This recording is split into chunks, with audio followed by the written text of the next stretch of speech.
আসসালামু আলাইকুম। গতকালকে ঈদের নামাজের সময় যেটা নিয়ে সংশয় ছিল সেটাই হয়েছে আজকে। গতকালকে গুড়ি, গুড়ি বৃষ্টি হয়েছে বিকাল থেকে নিয়ে সকাল পর্যন্ত একেবারে বৃষ্টি হয়ইনি। আমরা ভেবেছিলাম হয়তো বৃষ্টি নামবে না। খুব সুন্দরভাবে আমরা আমাদের ঈদের সালাতটা আদায় করতে পারবো যে মাঠটা আমরা তৈরি করেছি সেখানে। কিন্তু ফজরের নামাজের পরেই সকালবেলা দেখলাম যে গুড়ি, গুড়ি বৃষ্টি শুরু হয়েছে। কিন্তু বৃষ্টিতে তেমন একটা ক্ষতি তখনও পর্যন্ত হয়নি। আমাদের নামাজ আদায় করাতে তেমন একটা ব্যাঘাত ঘটবে না ভাবলাম। সে লক্ষ্যেই আলহামদুলিল্লাহ আমাদের মাঠ গোছানোর কাজটা আমরা শুরু করেছি। অর্থাৎ সকালবেলা আমাদের যে কাজগুলি ছিল এখানে যে বিছনাগুলি ছিল সেগুলিকে সুন্দর করে আমরা বিছিয়ে নিচ্ছিলাম। এটার মধ্যে পাতা পড়ে আছে। কালকে যেহেতু এখানে কাজ করা হয়েছে এবং কালকে ঝড়ও হয়েছিল টুকটাক। তাই ভাবলাম সবকিছু গুছিয়ে নিয়ে তারপর আমরা এই জায়গাগুলি সুরে অর্থাৎ ঝাড়ু দিয়ে পরিষ্কার করে তারপর রেখে তারপর বাড়িতে যাব। বাড়িতে যাওয়ার পর আমরা রেডি হয়ে একবার এখানে আসবো ইনশাআল্লাহ। আমরা যখন ঝাড়ু দেওয়া এবং বিছানা গোছানোর কাজগুলি করছিলাম তখনও গুড়ি, গুড়ি বৃষ্টি হচ্ছিল। ওই বৃষ্টির পানিগুলিকে আমরা আমাদের যে উপরে সামিয়ানা দেওয়া রয়েছে ওই সামিয়ানা থেকে পানিগুলিকে নামানোর চেষ্টা করছিলাম যাতে করে এই জায়গাটা শুকিয়ে যায়। কিন্তু তখনও গুড়ি, গুড়ি বৃষ্টি হচ্ছিল এবং এই পানিটা বন্ধ করা আমাদের কোনো ওয়ে ছিল না।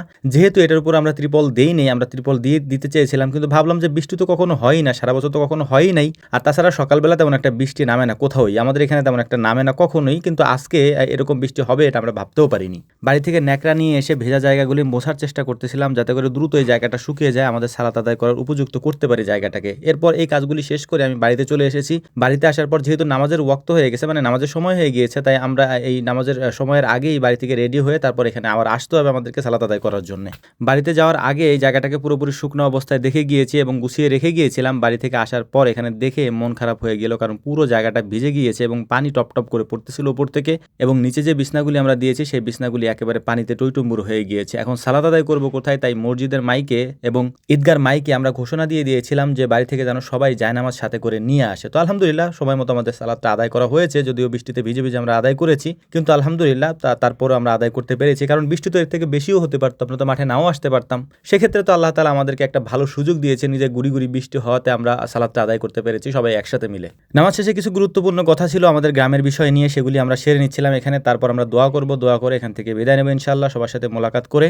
এর পাশাপাশি আপনাদেরকে গুরুত্বপূর্ণ একটা কথা বলে দিই, সেটা হচ্ছে যে দীর্ঘদিন পর্যন্ত কোনো গ্যাপ নাই, আমরা টানা কাজ করেছি এবং আমাদের এখানে যারা কাজ করে সবারই ছুটি এবং সবাই ছুটিতেই আছে এবং আমাদের এই কাজগুলি করতে হচ্ছে। খামারের কাজ, তারপর আমাদের কৃষি কাজ, সমস্ত কিছুই আর কি, সমস্ত খামারগুলি আমাদেরকে দেখাশোনা করতে হচ্ছে যেহেতু এখন কেউই নাই। তো আপনাদের কাছে একটা কথা বলে দিই, সেটা হচ্ছে যে আমি আগামী কয়েকদিন হয়তো অনিয়মিত থাকবো, অর্থাৎ ভিডিও কম দিব, কারণ শারীরিকভাবে যেহেতু অসুস্থ ছিলাম, এখন আলহামদুলিল্লাহ একটু সুস্থ হয়েছি এবং এই সুস্থতা ধরে রাখার জন্যই একটু গ্যাপ দেওয়ার চেষ্টা করছি আর কি। তো যাই হোক আলহামদুলিল্লাহ কথাটা আপনাদেরকে জানিয়ে দিতে পেরেছি এবং এরপরে আমরা এখান থেকে বিদায় নেব। বিদায় নিয়ে মূল কাজ যেটা আছে আজকের দিনে সেটা হচ্ছে যে সমস্ত জায়গায় আমাদের যত আত্মীয় স্বজন আছে তাদের কবরস্থানগুলিতে আমরা যাব এবং কবরগুলি জিয়ারত করব এবং তাদের মাগফিরাতের জন্য আল্লাহ তাআলার কাছে দোয়া কামনা করব। সেই লক্ষ্যেই হচ্ছে আমরা এখান থেকে রওনা দিয়ে প্রথমে আমার দাদা দাদুর কবর জিয়ারত করেছি, তারপর চাচাদের কবর জিয়ারত করা হয়েছে, এরপর অন্য আরও যারা রয়েছেন তাদের কবর জিয়ারত করে আমরা বাড়িতে আসতে আমাদের দুপুর হয়ে গিয়েছে। তো যাই হোক আমাদের জন্য দোয়া করবেন, আল্লাহ তাআলা যেন আমাদেরকে ভালো রাখেন, সুস্থ রাখেন। আসসালামু আলাইকুম ওয়া রাহমাতুল্লাহ।